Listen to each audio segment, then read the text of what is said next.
Al comienzo de cada cosa, el judío debe ser consciente de que creó Dios los cielos y la tierra.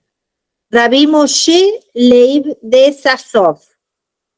La ley escrita, la Torá, comienza con la letra Bet, Bereshit, en tanto que la ley oral, el Talmud, lo hace con la letra Mem, Meimatai, a partir de cuando, Berajot 2a. Encontramos una insinuación a ello en el Shema Israel, en el versículo que dice, Beti Bam, y hablarás de ellas, o sea, las palabras de la Torá, de Barín 5:6, sobre el cual comentaron nuestros sabios, Bam, de ellas y no de otras ajenas, Talmud Yomá 19b. Vale decir que el hablar del judío debe ser de cuestiones ligadas a los contenidos de la ley escrita, la Torá, y de la ley oral, el Talmud. Los que comienzan con letras de Bam, Bereshit y Meimatai, y no de otras cosas, pues el contenido de aquellas otras es vano y pasajero. Magid Ta'amulá. La Torá es eterna. Aún hoy continúa en pie aquel en el principio creó. Dios bendito sea, renueva a diario la obra de la creación, constantemente.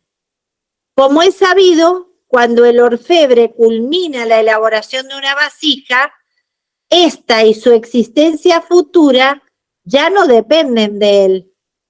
En contraste, la creación precisa de la constante expresión divina, que es la que le da existencia.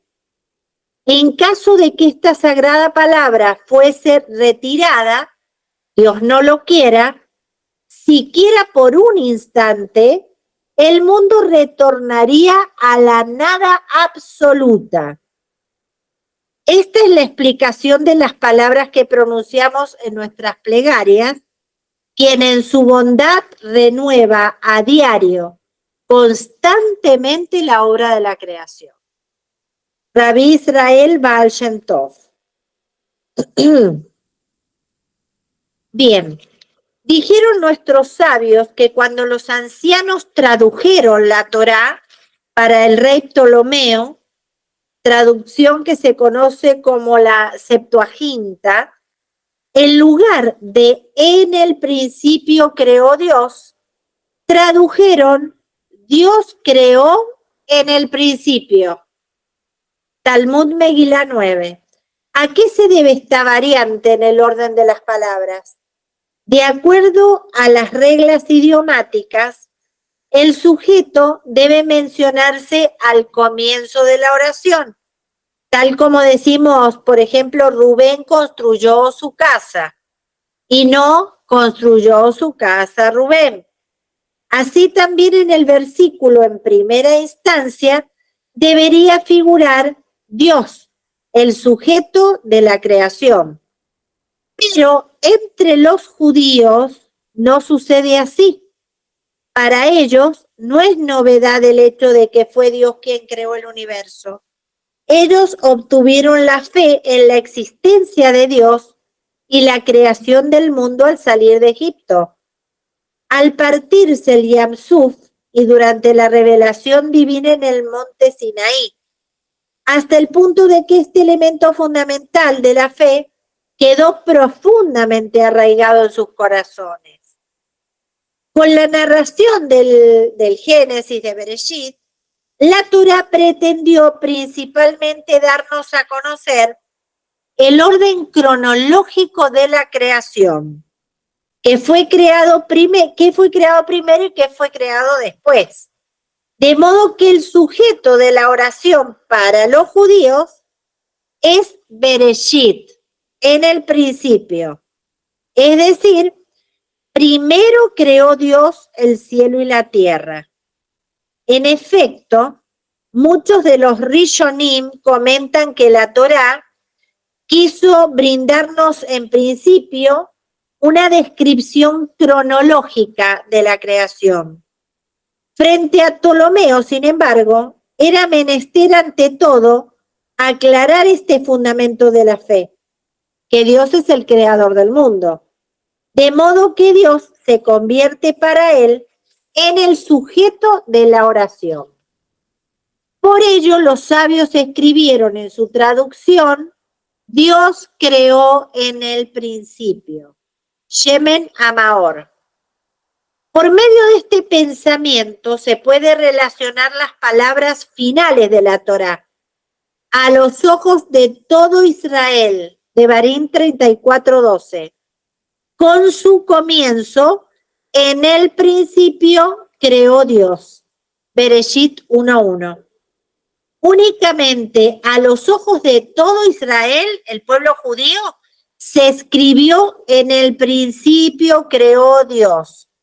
Mientras que frente a los demás pueblos debe ser Dios creó en el principio.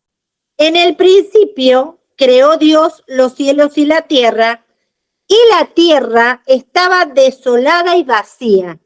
1:1:2. En el principio, si ya al comienzo del día la persona recuerda que creó Dios los cielos y la tierra, entonces, aún después, y la tierra, todo lo terrenal y mundano aparece como desolado y vacío a sus ojos. Oshvale Tová. Y el Espíritu de Dios se mecía sobre las aguas. 1:2. Este es el espíritu del Mesías, según el Midrash. Cuando Dios creó al mundo, lo hizo tal como este será tras la venida del Mashiach, limpio de todo mal. Mas el hombre, con su transgresión, trajo la destrucción al mundo, y por eso se ve obligado a sufrir grandes penurias y padecimientos, exilio y subyugación, para refinarse nuevamente y tener el mérito de recibir al Mashiach.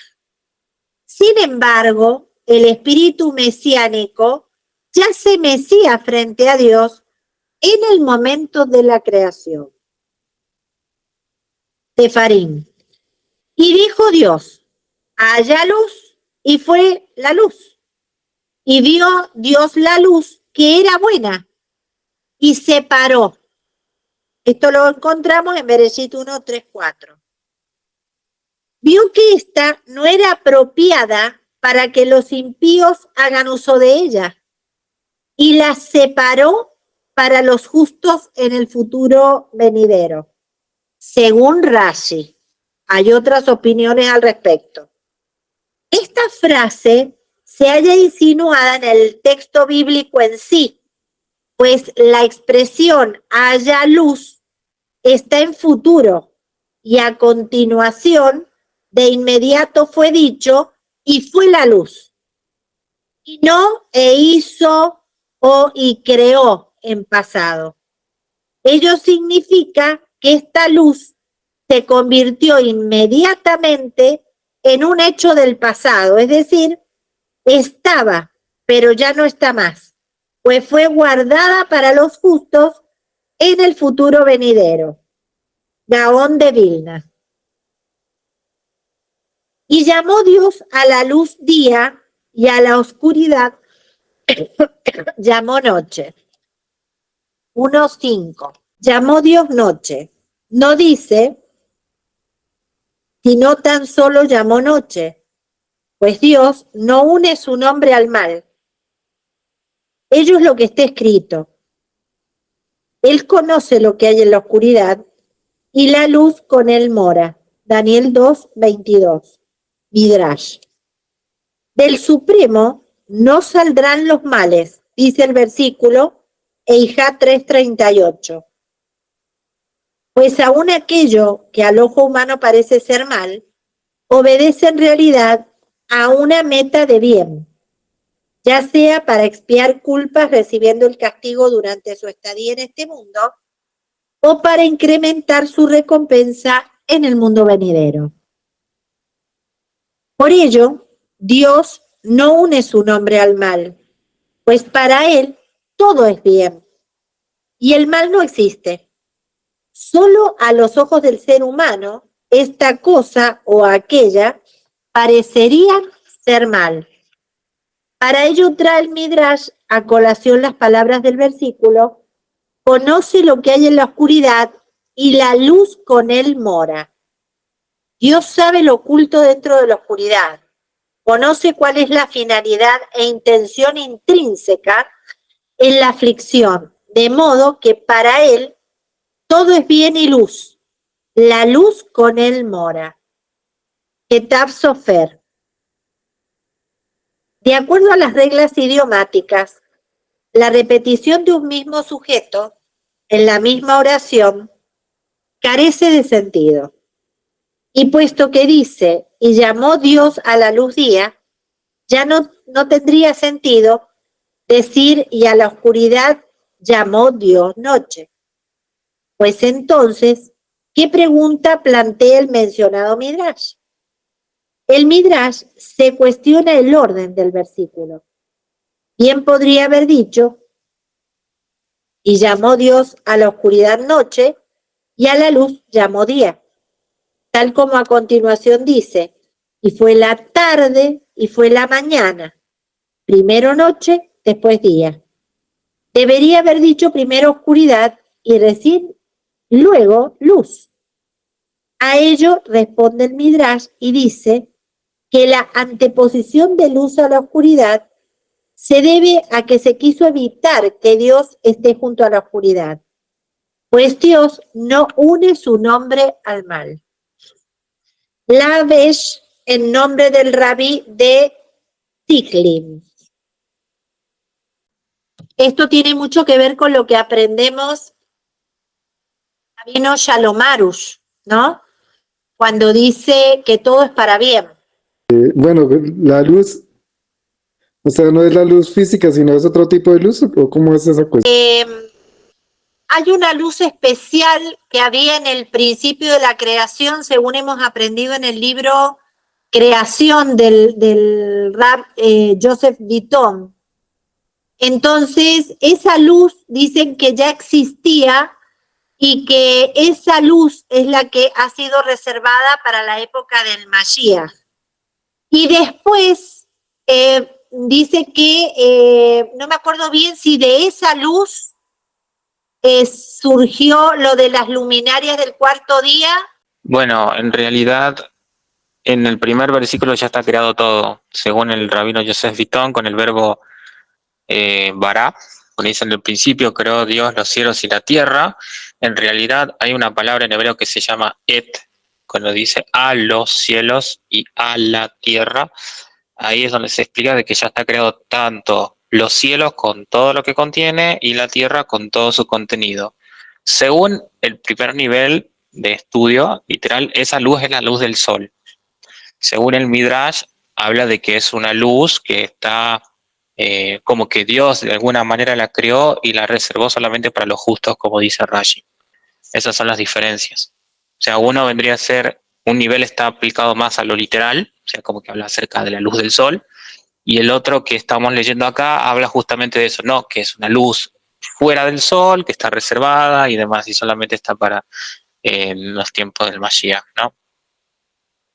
Pero, perdón, sigo preguntando, o sea, la primera luz, esa luz que reservó para el tiempo del Mashiach, ¿es una luz aparte de las luminarias para el día y para la noche que creó ya desde el principio?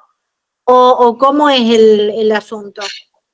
Según el Midrash, sí, son dos luces distintas. Esta que aparece en el versículo 3 es la luz especial, como dice acá Emilia, una luz particular, o no sé cómo será. Y después, cuando más abajo ya habla acerca de, le llamó a la luz día y a la luz, ahí está hablando de la luz del sol. O sea, solamente en el versículo 3 habla de eso, según el Midrash. Según el libro del rabino Joseph Vitón, todo habla acerca de la luz del sol. O sea, son todas posturas. Ajá. Perdón, esa luz entonces fue creada para un fin específico, por eso es como que está oculta ahora.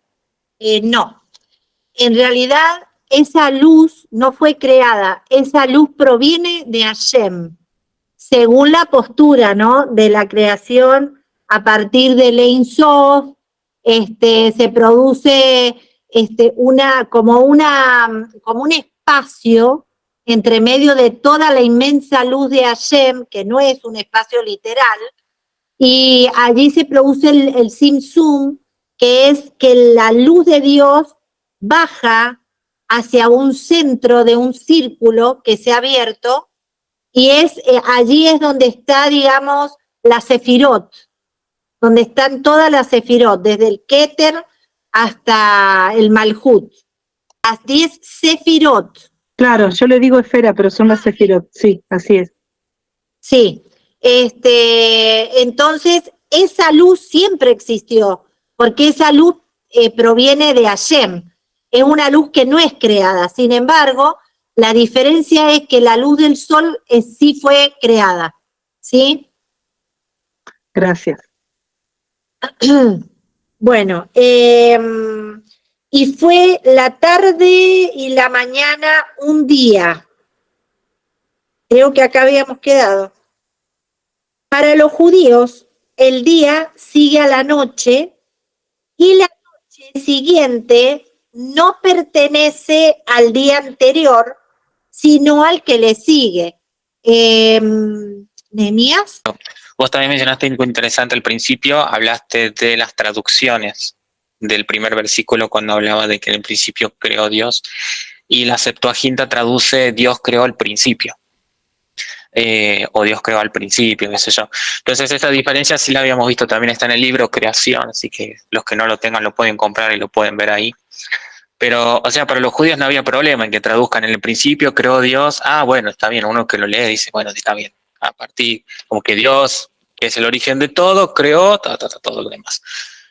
Pero si leían eso, según lo que dice del rey Ptolomeo y todo lo demás, todas las naciones, cuando lo leían así literal como la tradujeron los judíos, ellos pensaban de que, a partir de algo, o sea, en el principio, como que ya había algo, a partir de eso Dios creó. Y ahí ya entraría a ser una contradicción, porque ¿cómo vas a decir que había algo antes de Dios? Entonces, esa diferencia que vos marcaste de por qué se cambió en la Septuaginta el sujeto, era justamente para eso, para evitar esa confusión, porque había una idea también, no sé si de los griegos, hablando de que el universo era eterno, como que siempre estuvo, y bueno, y aparte estaba el universo y estaba Dios. Entonces, para evitar toda esa idea o ese conflicto de ideas, es como que se cambió la traducción. Es decir, bueno, está bien, Dios, primero es Dios. Eso es una. Exacto. Muchas gracias, Nehemías. ¿Algo más? Y las dos cosas que había notado, bueno, recuerden cuando hablaba de que la Tierra era un caos y qué sé yo, recordemos que también habíamos estudiado de que no hace referencia de que Dios creó un caos, sino que simplemente recuerden de que significa que la Tierra no estaba en condiciones para ser habitada. Eso quiere decir simplemente la traducción Tohu Vabohu, que lo traducen como un caos.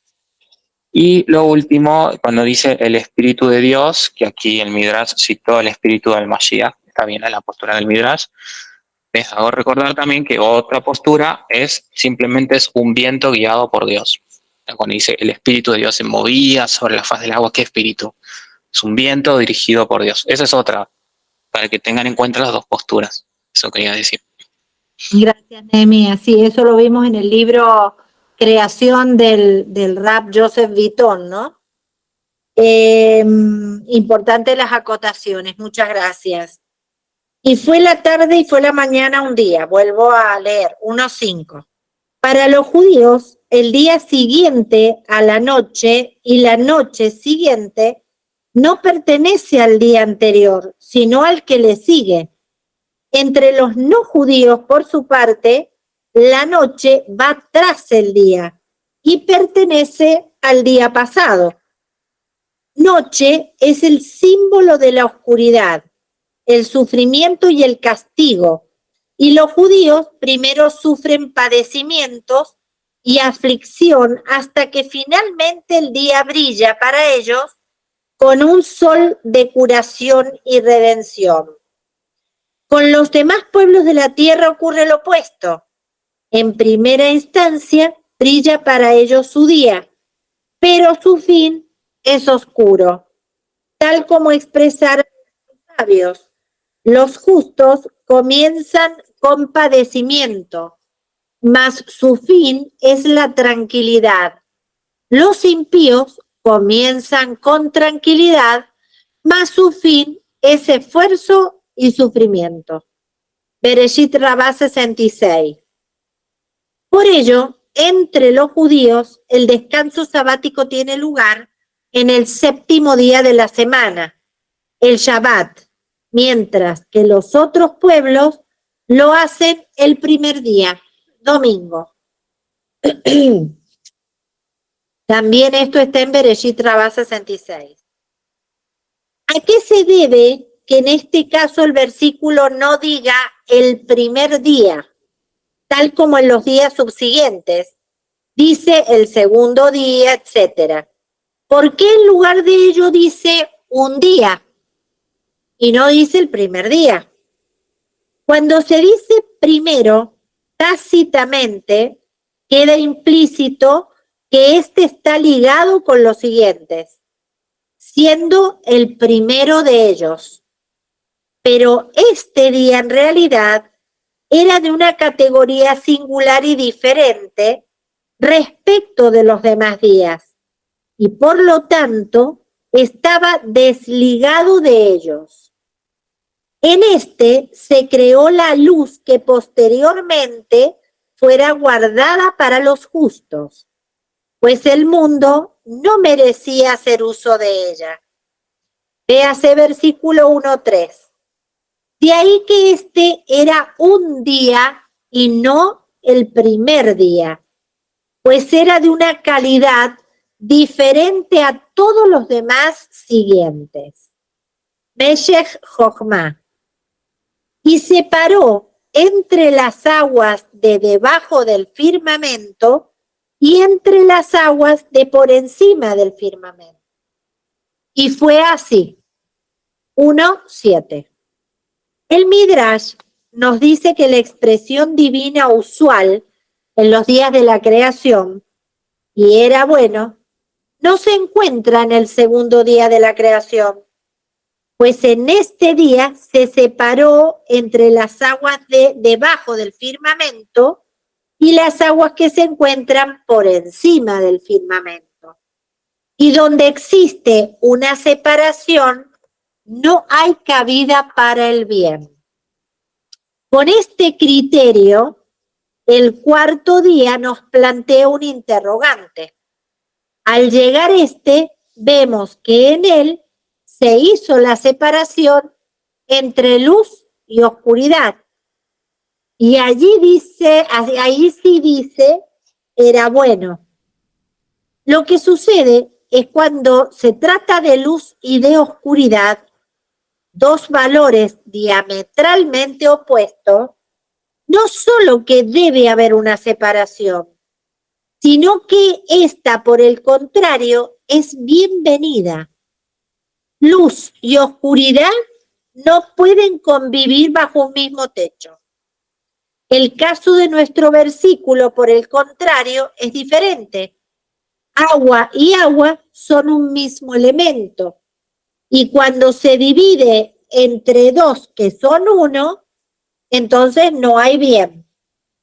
Los hombres que enarbolan una misma idea deben estar unidos y su separación es mala señal.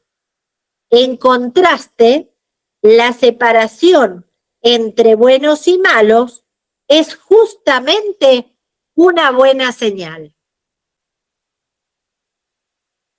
Mi pi hash mua.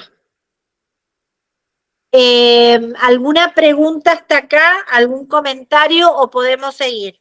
Siempre referido a lo que se ha leído, por favor. Bien, que se reúnan en un lugar las aguas de debajo del cielo y la tierra seca sea visible. 1:9. A simple vista, si las aguas que cubrían toda la tierra debían reunirse en un mismo lugar, donde han dejado de estar, quedará la tierra seca. Pues entonces, ¿no están de más las palabras y la tierra seca sea visible? Sin embargo, en ellas se insinúa la explicación de nuestros sabios en el sentido de que ya en el momento de la creación del mundo, Dios impuso al Yam-Suf como condición que se partiera para dar paso a los judíos durante el éxodo de Egipto. Cuando el Yam-Suf se cerró tras el paso de los judíos por este, dice el versículo, y el mar regresó a su fuerza. Shemot 14:27. En hebreo, leitanó, palabra formada por las mismas letras que las de la palabra litnao, a su condición. Este es el sentido del versículo, que se reúnan las aguas en un lugar y se conviertan en mar. Mas dice Dios, impongo sobre vosotras una condición, y la tierra seca sea visible. Cuando sea necesario que la tierra seca sea visible a los hijos de Israel, que ello ocurra inclusive en aquellos lugares en los que antes se reunieron las aguas para convertirse en mar. Imrei Shefer. Que se cubra la tierra de verdor, árbol frutal que hace fruto según su especie. 1:11. Que el sabor del árbol sea igual al del fruto. Mas la tierra no hizo así, sino que sacó la tierra árbol que hace fruto. 1:12. Y no árbol frutal. Por eso cuando el hombre fue maldecido por su pecado, también ella fue recordada y maldecida, según el Midrash. Preguntan los comentaristas, ¿por qué no fue castigada la tierra de inmediato en lugar de esperar para ello el momento en que fuera maldecido el hombre? A su vez, más adelante fue dicho, y vio la mujer qué bueno es el árbol para ser comido, y tomó de sus frutos y comió. 3:6. Tampoco este versículo se comprende a simple vista. ¿Qué prueba aporta el aspecto exterior del árbol respecto de su fruto? ¿Acaso porque observó que el árbol era bueno, por eso comió de su fruto? Jabá razonó que si Dios pretendía realmente su bien, en el caso de que los frutos de aquel árbol fueran malos, también su apariencia externa debería diferenciarlo de los demás, denotando su mal. Y aquí que sucede todo lo contrario. El árbol es más bueno y agradable que todos los demás.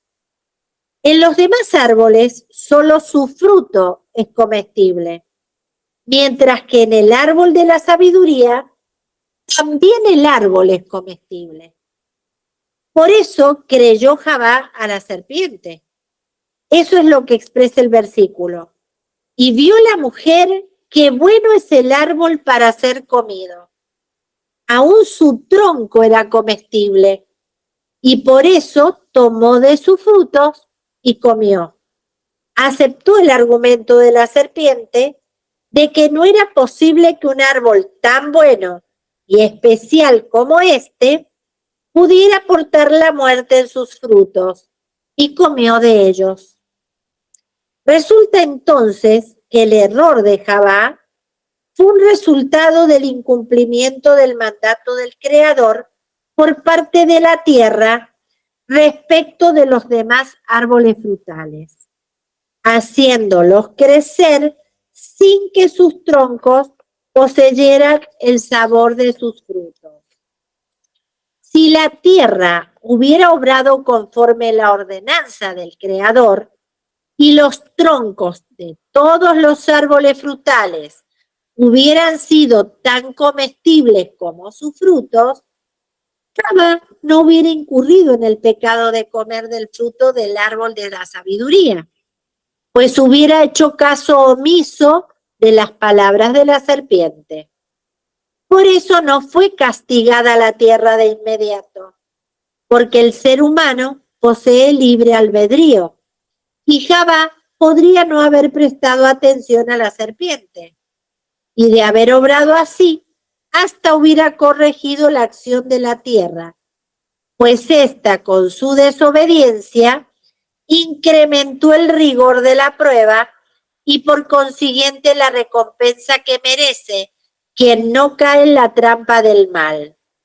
Javá, empero, merced a la conducta de la tierra, su desacato a las palabras del Creador, no pasó la prueba e incurrió en el pecado.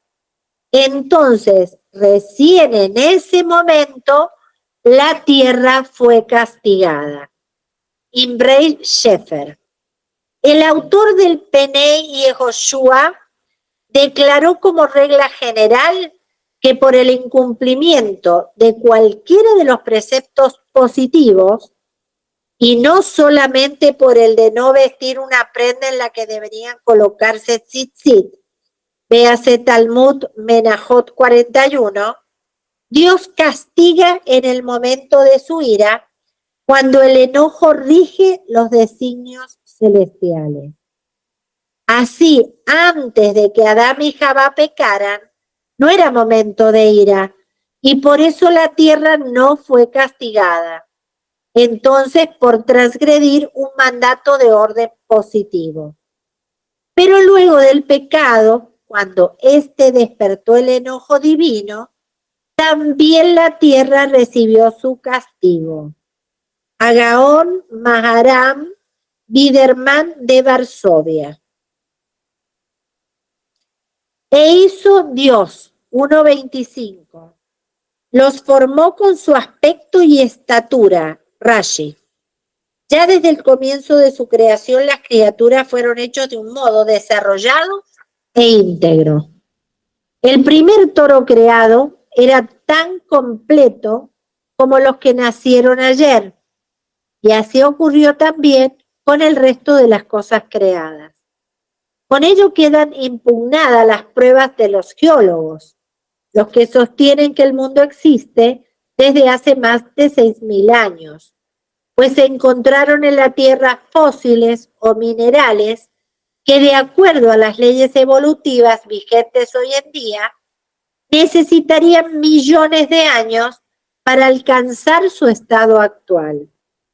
Así, pretenden derribar la tradición de nuestra Torá respecto de los años de existencia del universo, pero han incurrido en un grave error, y este emana del hecho de que ellos calculan la evolución de cada cosa de acuerdo a su desarrollo común, mientras que en verdad cada cosa fue creada con su forma ya evolucionada e íntegra. Y es imposible conocer cuál era el tamaño original de este animal u otro en el momento de su creación, o cuál era la forma o composición de este hueso o mineral en el momento de la creación de la tierra. ¿A qué se asemeja esto? A aquel que pretende demostrar el periodo de evolución de un lactante partiendo de su evolución en el vientre materno, cuando todos saben que no hay relación alguna entre uno y otro periodo. De momento que las circunstancias difieren cabalmente. De modo similar, no se puede comparar las condiciones evolutivas posteriores al momento de la creación con aquellas que regían durante la creación misma. Avnei Esel. Bueno, acá también tenemos que recordar algunas cosas que dijo Rav Joseph Bitton. ¿Nos puedes ayudar, Nehemías? Pues una de ellas, la que vos mencionaste, era esa justamente de que todo fue creado de manera ya en estado de madura, ¿no? O sea, cuando, y es lo último que mencionaste, cuando vos sabés ahí el tema de cuando Dios crea el ser humano, crea las plantas, crea las montañas, todo lo que ves, la pregunta es en qué estado los crea, ¿sí? Y no es en un estado, por ejemplo, el ser humano no, ¿qué edad tenía? ¿Era un bebé, era un niño, era una persona anciana? No, lo crea ya, a partir de la nada, por supuesto, en un estado ya madurativo. Toda la creación es eso. Y lo que vos mencionabas era justamente eso, como que aparentemente había una contradicción entre la edad, o sea, lo que tiene la ciencia es justamente investiga o desarrolla a partir de, bueno, a ver cuántos años probablemente pudo haber comenzado, que sea, los fósiles o cualquier otro aspecto de la naturaleza, ¿no? Y te dice, bueno, en paralelo con lo que dice la Torá o con lo que dicen los sabios, toda la creación ya está desarrollada, está creada de una manera ya madurativa. No desde que, bueno, recién empieza, por ejemplo, una plantita, va evolucionando, se convierte en un árbol. No. Bueno, eso quería aportar. Gracias, Nehemías. Ahora, ¿no había otra posición, si mal no recuerdo, que él comentó de que algunos pensaban que el universo había sido creado mucho antes, que podía coincidir con lo que dicen los científicos? Sí, Aristóteles o es Platón el que tiene esa teoría. Pero alguno de los dos sostenía de que el universo era eterno, y como decía, a partir de que ya el universo estaba eterno, ahí estaba Dios y creando ya todo lo que existe. O había otra posición, como que Dios creó todo, pero a partir de una pequeña materia ínfima, fuera que sea. O sea, sino que no hay pruebas todavía de que creó de la nada. O sea, ¿vos podés crear algo de la nada misma? No. Solamente entonces es un atributo que se le da a Dios. Gracias, Nehemías. Bueno, ahora ya llegamos a Hagamos un hombre. 1:26. A pesar de que no le ayudaron en su creación, ello no impidió al versículo enseñarnos modestia y respeto, que el grande pregunte y pida permiso al pequeño. Rashi.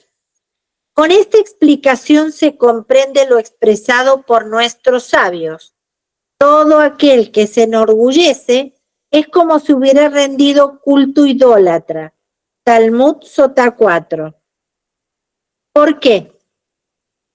Porque la persona que se enorgullece demuestra con ello que en su opinión, hagamos, no significa que Dios enseñó el camino de la humildad, mostrando que el mayor debe requerir la opinión del menor, sino que él lo interpreta en un sentido literal, que líbrenos el cielo, en el universo existen dos fuerzas rectoras, resultando de ello un acto de idolatría. Parashat Derahim. Así se comprende asimismo otro dicho de nuestros sabios. Todo el que se desentiende de la caridad es como si rindiera culto idólatra. Talmud Ketubot 68a. El Midrash dice que hagamos un hombre, se refiere a la caridad, es decir, Dios le dice al hombre, hagamos un hombre. Yo lo he creado, tú susténtalo. Este Midrash es mencionado en Ori Beishi. Aquí vemos una interpretación adicional de por qué se dijo hagamos en plural. Sobre aquel que no da caridad, pero calma al indigente y lo acerca así, aún persiste la posibilidad de decir que interpreta este versículo conforme el comentario de Rashi, para enseñar humildad. Pero aquel individuo que se muestra indiferente hacia la caridad, que no solo no da, sino que considera deshonroso interesarse por el pobre y calmarlo con alguna palabra buena y alentadora, demuestra que no acepta ninguna de las dos interpretaciones de hagamos, ya sea por humildad o por caridad. Resulta entonces inevitablemente que él interprete el versículo en forma literal, que hagamos está en plural porque existen, Dios libre, dos dominios superiores, de modo que su actitud en consecuencia es como si rindiera culto idólatra. Abad Lair en nombre de Or Hadash. Esa es también la explicación del versículo de los Salmos. A causa del orgullo del perverso, persigue al pobre y son capturados por las trampas que estos pensaron. Salmo 10:2. Cuando el hombre es orgulloso, pero obra caritativamente, puede decirse que interpreta el hagamos, en el sentido de la caridad, de acuerdo al Midrash mencionado. Por el otro lado, cuando no da caridad, mas su conducta es humilde, nuevamente puede interpretarse que traduce hagamos en el sentido de humildad, tal como interpreta Rashi. Empero, si a causa del orgullo del perverso, él es orgulloso y no le basta con ello, sino que también persigue al pobre, aparta de sí al menesteroso con enojo, se ha quedado sin explicación para interpretar el término hagamos. Y por ello son capturados por las trampas que estos pensaron, tal como en el caso de la idolatría, por la que el hombre es castigado aun cuando solo haya incurrido en ella con el pensamiento. A ello se debe que Rabí Yehuda Nasi, el compilador de la Mishnah, solía honrar a los ricos, pues él vio que estos prefieren ser humildes antes que tener que dar caridad. Y el hagamos lo traducen en relación con la humildad y no con la caridad. Por ello, les rendí honores para darles a entender que hubiera sido mejor que desearan un poco de honores e interpretasen el hagamos en el sentido de la caridad, a que se conduzcan con humildad y no sean caritativos. Dios pidió el consejo de su séquito, dice Rashi. A pesar de que ya se había creado todo y el objetivo central de la creación era el hombre, aún tenía cabida recapacitar acerca de su creación. Ello viene a enseñar al hombre que aun cuando ya pasó, ya ha cometido determinada acción, debe comprobar y medir lo hecho tal como si se tratara de antes de emprender algo. Incluso si ya es después de concretada la acción, ello no debe impedirle recapacitar qué ha hecho, aun si su análisis le demostrara que deberá anularla o destruirla. Migadolei Amusar. Cuando el santo bendito sea se disponía a crear al hombre, la bondad dijo que sea creado. La verdad dijo que no sea creado, ya que en él todo es mentira. La justicia dijo que sea creado. La paz dijo que no sea creado, ya que en él todo es riña. ¿Qué hizo él? Tomó a la verdad y la derribó a tierra. Midrash. ¿Por qué solo la verdad fue arrojada a tierra, si también la paz dijo que no sea creado? Porque cuando la verdad es derribada a la tierra, ya hay abundante paz. ¿Cuándo hay discrepancias entre la gente? Cuando cada uno lucha y pelea por la verdad, por aquello que a sus ojos parece ser verdad. Cuando la gente se desentiende de la verdad, desaparece la discusión y la paz ya no tiene nada para arguir. En nombre del Rabí de Koch. Además, se puede responder que al ser humano, derribada la tierra la verdad, la paz queda como una contra dos, la bondad y la justicia, de lo que resulta una superioridad decisiva en favor de la creación del hombre. Sin embargo, cabe aún preguntarse por qué no arrojó entonces a la paz y también quedaría entonces la verdad, como una única opinión en contra de dos. ¿Por qué eligió la verdad para ser derribada? A ello se puede responder que contra la verdad, incluso la superioridad cuantitativa carece de fuerza decisiva.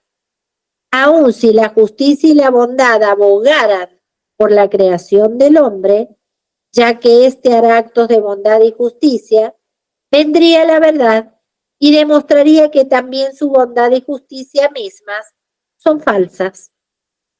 Por eso fue derribada la verdad, quedando la paz sola, la que argumenta que en él, en el hombre, todo es riña. Contra ella, la superioridad de justicia y bondad sí pueden tornarse decisivas. Cuando el santo bendito sea se dispuso a crear al hombre, los ángeles servidores se separaron en diversos grupos. Algunos decían que no se ha creado y algunos decían que se han creado. Mientras los ángeles discutían los unos con los otros, les dijo Dios, ¿qué discutís? Ya fue hecho un hombre, según el Midrash. La supremacía y virtud fundamental de los ángeles por sobre los hombres radica en que todos concuerdan en opinión unánime, pues carecen de libre albedrío, en tanto que los seres humanos discrepan en sus ideas, pues poseen la libre elección. Ahora, sin embargo, cuando se entabló la disputa aún entre los ángeles respecto de la creación del hombre, les dijo el Creador, si es así, no sois mejores que el hombre, de modo que éste puede ser creado. ¿Qué discutís? Si vuestras opiniones difieren, entonces ya ello es un hombre, ya fue hecho un hombre. En nombre de Hidushei Harim.